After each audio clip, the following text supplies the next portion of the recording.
നിനക്കിന്ന് വല്ല എക്സാം ഉണ്ടോ? ഇല്ല അച്ഛാ, ക്ലാസ്സേ ഉള്ളൂ. ആ, എന്നാ ഇന്നത്തെ ക്ലാസ് ഒഴിവാക്കിക്കോ. എന്താ അച്ഛാ, ഇന്നെന്തെങ്കിലും വിശേഷമുണ്ടോ? വിശേഷമുണ്ട്.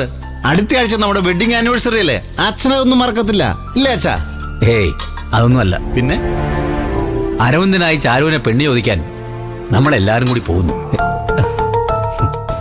പെണ്ണ് ചോദിക്കാനോ? അതല്ലേ അതിന്റെ രീതി. അല്ല, അതിനിപ്പോ അവിടെ പോകേണ്ട കാര്യമുണ്ടോ? ഉണ്ട്. ചെറുക്കന്റെ വീട്ടുകാർ പെണ്ണിന്റെ വീട്ടിൽ ചെന്ന് വളയിട്ടുറപ്പിക്കുന്ന ഒരു ചടങ്ങുണ്ട്. നമ്മളെ എങ്ങനെ അപമാനിക്കണമെന്ന് നോക്കിയിരിക്കുക ശാന്തപ്പനും കുഞ്ഞുമോളും.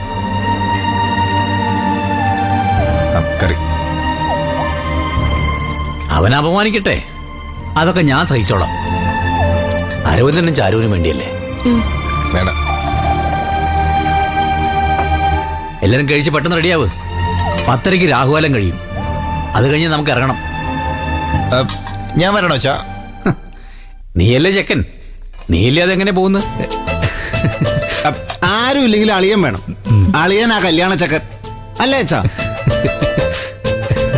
അല്ല, ഇനി നിനക്ക് വല്ല അസൗകര്യം ഉണ്ടോ? വല്ല പാർട്ടി മീറ്റിങ്ങോ ഡൽഹി പോക്കോ ധർണയിരിപ്പോ അങ്ങനെ വല്ലതുണ്ടെങ്കിൽ നീ വരണമെന്നില്ല. പരിപാടിയൊക്കെ ഉണ്ട്, പക്ഷെ അതൊക്കെ ഞാൻ ഒഴിവാക്കിയിരിക്കുക. എന്റെ അളിയന്റെ കാര്യം കഴിഞ്ഞ് ബാക്കി എനിക്ക് എന്തും ഉള്ളൂ. സന്തോഷായില്ലേ അളിയ? അമ്മേ, അമ്മ വരുന്നില്ലേ? ഇല്ല.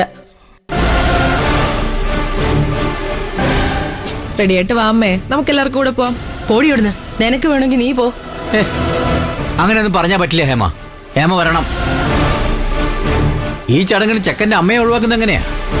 അച്ഛാ, അമ്മ വരുമെന്ന് എനിക്ക് തോന്നുന്നില്ല. അതൊന്നും പറഞ്ഞാൽ പറ്റില്ല. ഹേമ വന്നേ പറ്റൂ. നിങ്ങൾ കഴിച്ച് വേഗം റെഡിയാവും. ഈ ചടങ്ങിന് നമ്മളെല്ലാരും കൂടിയാ പോകുന്നത്.